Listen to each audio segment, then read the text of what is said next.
Hey there gamers, DreamcastGuy here, and today we're going to talk about Marvel Rivals, but this isn't specifically about just that game. It's about how the industry is definitely in the midst of a crash because they just fired the director and the entire team that's been working on this game, and that probably doesn't make sense because Marvel Rivals is one of the biggest games on the planet. I mean, literally, it is the premier hero shooter. It instantly butchered Overwatch. It's got hundreds of thousands of concurrent players, massive popularity, and somehow that wasn't enough. But let's talk about the firings, the confusion, and why. I mean, the entire internet is literally saying, this sucks. Is the industry going to survive? Let's get into it. Hi, hope you're having a great day, and if you could, please give this video a like and subscribe if you haven't already. So, this is real. I feel like it's crazy that I have to keep saying this, but it is real. This is it. This is the director of the game, and he said, well, my stellar, talented team that just delivered an incredibly successful new franchise in Marvel Rivals for NetEase has just been laid off. I like the fact that you can make a job title. He made his job titles. I helped create billion-dollar franchises. This is it. Now, technically, this is not the main team. This is the people where there were the main team, and then there was the main sort of help team that still made levels, did bug testing, helped with characters and stuff. This is a huge, important part of the game itself. They are instrumental. I do think measurably Marvel Rivals is going to be in a worse state. I mean, firing everybody that works in America on this incredibly important billion-dollar franchise, and everybody's like, bro, you can have the most successful game and still get canned. I do not know anybody that would want to enter AAA game development because the scene is so scary. There is zero job security. I mean, it's great. People are talking about the fact that, okay, so by every metric available, your project can be a colossal success and you're not really safe from being randomly fired. I mean, literally, it doesn't make sense. Literally, you make a good game, you get fired. You make a bad game, you get fired. You make a game that flops, you get fired. You make a game that's literally the biggest thing on the planet, you get fired. Now, a lot of people are like, this literally, I appreciate the fact that everybody is literally just being like, bro, this is insane. Like right now, the Marvel Rivals Twitter account is like, hey, we've got some fun stuff coming up. And literally everyone's like, hey man, whoever's running this account, send this to your manager. What are you doing? Marvel Rivals director shares that he and his entire team were laid off. Another team member has now confirmed the layoff. This is truly one of the most sickening layoffs I can remember. Pure greed when they're already making money hand over fist. Now, to be clear, this is the US-based support team that helped develop and ship the game. There's still development team in China, so the game isn't dying. Now, I have heard some people who actually track NetEase very, very closely said that apparently they pay you like nothing there. Apparently the devs there are, I mean, underpaid is an understatement, like $50 a day. I mean, something ridiculously tiny.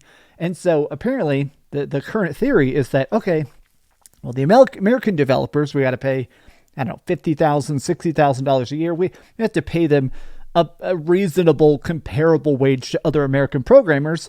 And yes, they're making our game make billions and billions of dollars, but we could fire everybody, hire a bunch of people here in China, and maybe get a 10% bump to profits. And it sucks because these people are important. I like the fact that it was an enormous pleasure to work with my American coworkers who joined me in this sad culling. I couldn't dodge that big boot, I guess, no matter how big of a success at the gig.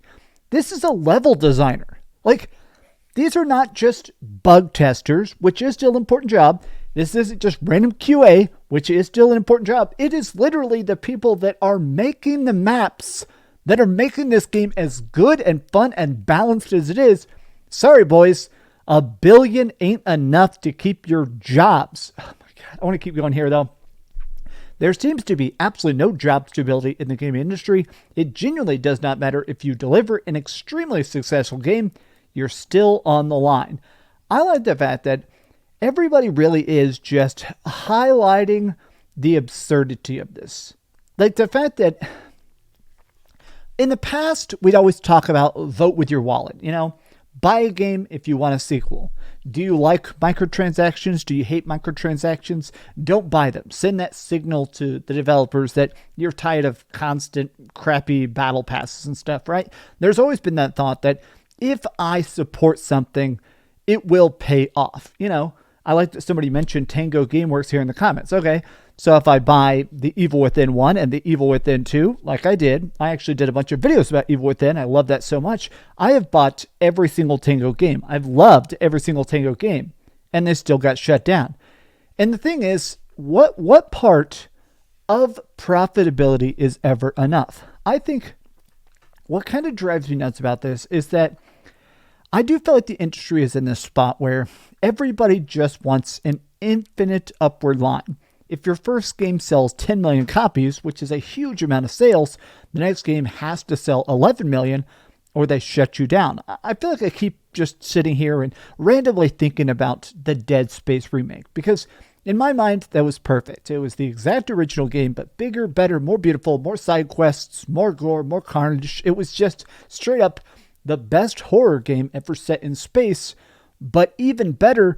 But oops, sorry, it didn't sell 70 million copies, so we're just gonna fire everybody and kill Dead Space. And all these companies now think and talk like this. It's crappy executives at the very, very top saying, okay, how many people can we fire to get even the tiniest bit of line go up? As long as the profitability, as long as the success, as long as the metrics go up, even for a tiny bump, it's worth it. I've seen a lot of people now talking about the risk of short-term games. That's a technical term for it, which is that a lot of these companies now are thinking, okay, if we screw everybody over, if we jack up the price of Game Pass, if we skyrocket the cost of PlayStation Plus and then put a bunch of stuff locked behind the PlayStation Plus subscription, yes, this will get that tiniest bump in profit, but long-term, people are going to be pissed. Less people are going to want to interact with your ecosystem. More people are going to quit. A lot of games, Blizzard had this problem a couple of years back where they started making all their games incredibly grindy because they realized for a short term, it meant more people were subscribing to try and keep up with their characters and be ready for the next raid. But then everybody quit because it's like, all right, while I'm waiting for that next big content patch, I'm just doing 80 hours of busy work. I am frustrated because literally nothing in this industry is safe anymore. Good games, bad games, great games, garbage games. It's all ready to go down the chute. Sometimes you do everything right and you still lose. I have this tattoo on my arm here. I'm not sure if it'll show up here. It is possible to commit no mistakes and still lose. Can you read that? It is possible to commit no mistakes and still lose. This is a quote from Star Trek, and it's a quote I think about a lot because I do think that a lot of times you can only focus on your work. It's hard not to think about the results and the reaction, but you just got to focus on your work. But I do feel like this creeping cloud of constant cancellations is going to start affecting the entire industry of, sorry boys, good game, bad game, whatever you're making, already be applying somewhere else. Because even if this game is the biggest, hottest topic, you're probably going to be fired here in the next 6 months. And to me, it's sickening, it's boring, and honestly, it just sucks. But that's just been some off-the-cuff thoughts. What do you guys think about it? Tell me your thoughts in the comments down below. And if you enjoyed this video, which I guess is not the correct word for it, but please give this video a like, subscribe if you haven't already, and please keep dreaming. God, absolute garbage company. NetEase, I know you used to be famously bad in the past, and I guess you're really going back to your roots. Congrats. Thanks so much for watching that video. If you want to see something else, you can always click this link to see what I put up last, or, subscribe and see what's coming up next. Also, I promise that whatever I do, it'll try not to suck.